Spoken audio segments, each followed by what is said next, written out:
You're listening to the Business Essentials Daily Summer Series, the best episodes of 2021. Today's episode is brought to you by Mazars.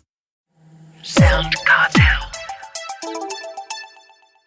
Customer service is about delivering an experience to promote brand confidence and encourage return business.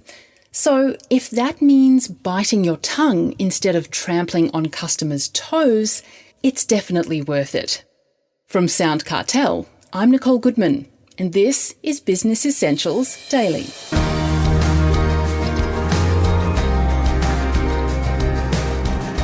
Martin Grunstein has a theory about life. He says it starts in adolescence with the creeping belief that we're an idiot. Ah yes, it's tough being young. Problem is, we don't grow out of it, and in order to compensate in adulthood, we have a natural tendency to prove to the world that we're not idiots at all. In fact, we're terribly smart. And that means banging on to anyone who listens to us, including our customers, that we're right. That, Martin says, presents problems. Martin's a professional speaker on customer service, and he says the determination to prove yourself right in front of others is a customer service killer. Is this a big issue? Asks Heather Dawson. Yeah, it's a very big issue. And like, for example, when you're dealing with smaller businesses, that perception of arrogance or that perception of the person selling to you knows more than you and wants to make sure that they know more than you, is the stuff that creates poor first impressions and perceptions. And when we are paying the money, we don't like to be told we're wrong, and unless it's an issue that's going to go to court, it really doesn't matter who's right or wrong as long as you are managing the customer service situation to the best of your ability. In larger organisations, it embodies itself in systems. What companies do as they get bigger is they put systems into place, because this is the way we want to do things. And what happens is the system becomes more important than the customer. And the analogy I give, for example, if you take the hospitality industry, which is meant to be the best customer service industry in the world, well, there's systems there that alienate their best clients. The first thing they ask you for when you check into a hotel is a credit card. Why? Because you're a thief, right? And if ever you have time on this, you just say to the hotel, why do you want a credit card? And initially they'll tell you it's the hotel's policy. If you argue with them long enough, they'll call you a thief right to your face, right? I don't have a problem with that the first time, but you could stay at the same hotel 10 times, pay your bill every time, and the 11th time you turn up, they still ask for a credit card. Why? Because the system is more important than the customer. Believe me, I have no trouble with the first time. But, if you paid your bill the first time, the second time you turn up to a hotel, they should say, welcome back to the hotel, sir and madam, here is your key. But they don't do that because their system is more important than the customer. And systemisation is an extension of we are right and this is the way we do things. And sometimes it's trivial, but sometimes it's the difference between what business I give my money to. Okay, well, you've got a few examples also, Martin, of how our wish to be right plays out in customer service. One is an experience you had in a restaurant? Yes, I was out with my wife and another couple, and we were at a restaurant, and the waiter came, took our order, and I'd ordered a Coke. And the waiter says, look, we don't have Coke here, we have Pepsi. So I said to my friends, look, I remember from old marketing days, that Pepsi used to beat Coke in blind product tests, and most people couldn't tell the difference anyway. And the waiter says to me, well, that might have been the case in the past, but now Coke does beat Pepsi and many people can't tell the difference. and rack off, that's not his job to tell me, do you know what I mean? Look, I don't blame him. He just wasn't trained in customer service. His job is not to tell me when I'm wrong. His job is to ensure I have a good experience at the restaurant, right? Now, if I want to tell lies to my friends or do his job is to enhance my good time, not act as an arbiter of what's right and what's wrong.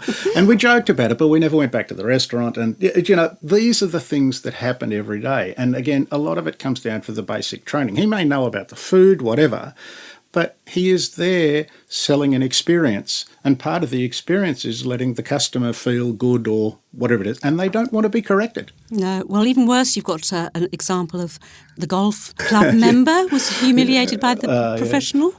Look, I've been doing quite a bit of work in the golf club industry because, the golf clubs are under pressure now, and do that. And I'm explaining to the staff there, you have to acknowledge, you don't have to agree with everything that's said, but you've got to acknowledge and make these people feel comfortable. And one of the lady members at a golf course in Melbourne said to one of the staff there, she said, I'm a vegan and they're really doesn't seem to be much variety in the menu for vegans out there. Is it possible? I think we should change the menu to be able to cater for people. And the staff member, who was probably having a bad day, says, well, look, there's plenty of grass out there. Why don't you have a munch while you're playing? You can't do that. And, we joke about things like this, but it's crappy service and situations like that that get people to take their business elsewhere. Well, as you say, maybe that staff member was having a bad day, and can't we all be excused once or twice for that?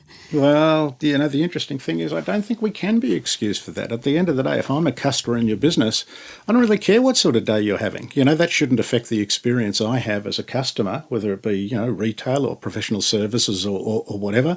At the end of the day, the rules in business or the rules in customer service are very simple. If you are giving me money, you can crush my ego, but I can't crush yours. That's just the rules of customer service. It's up to the provider to be looking after the ego of the person serving them, not necessarily the customer to worry about the ego of the customer. The customer shouldn't be worried about whether the provider's had a good day or a bad day.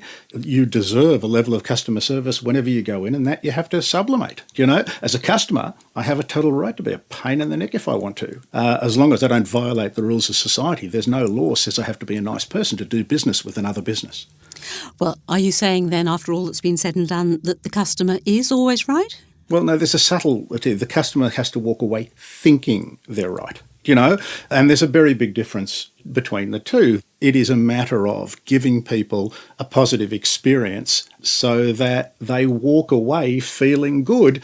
The only time where you have to correct the customer is when, if they make that decision and carry on with that, it will cause a problem to the experience or might lead to a legal issue, around there. But if a customer has sort of a slight disagreement or sees things a different way, we don't have to correct them or educate them or let them know we know more than them to be providing professional customer service. Professional customer service means fitting in with the way the customer wants to do business, and the engagement and how much information they want is basically up to the customer, not up to the service provider. So, Martin, what you're saying, it's all about a bit of empathy combined with validation. Absolutely. And I think it's very sad that we're still teaching empathy as a business skill, but it is absolutely a vital business skill, and unfortunately not everybody has it.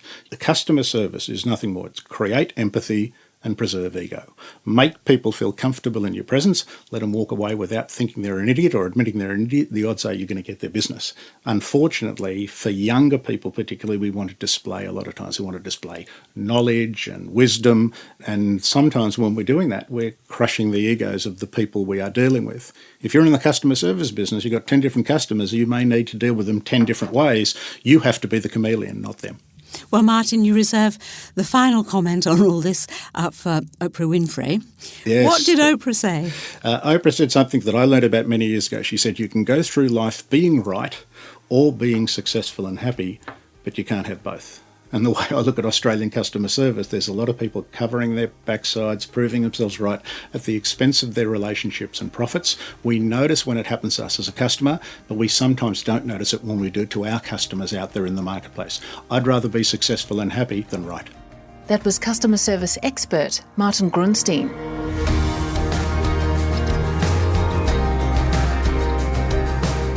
This episode of Business Essentials Daily is produced by the team at SoundCartel. Thanks for listening. I'm Nicole Goodman. We'll bring you more Be Daily tomorrow. Follow at BE Daily Podcast across social media and head to bedaily.com.au for more from the Business Essentials Daily podcast. SoundCartel. This episode was brought to you by Mazars. To find out more, visit mazars.com.au. That's mazars.com.au.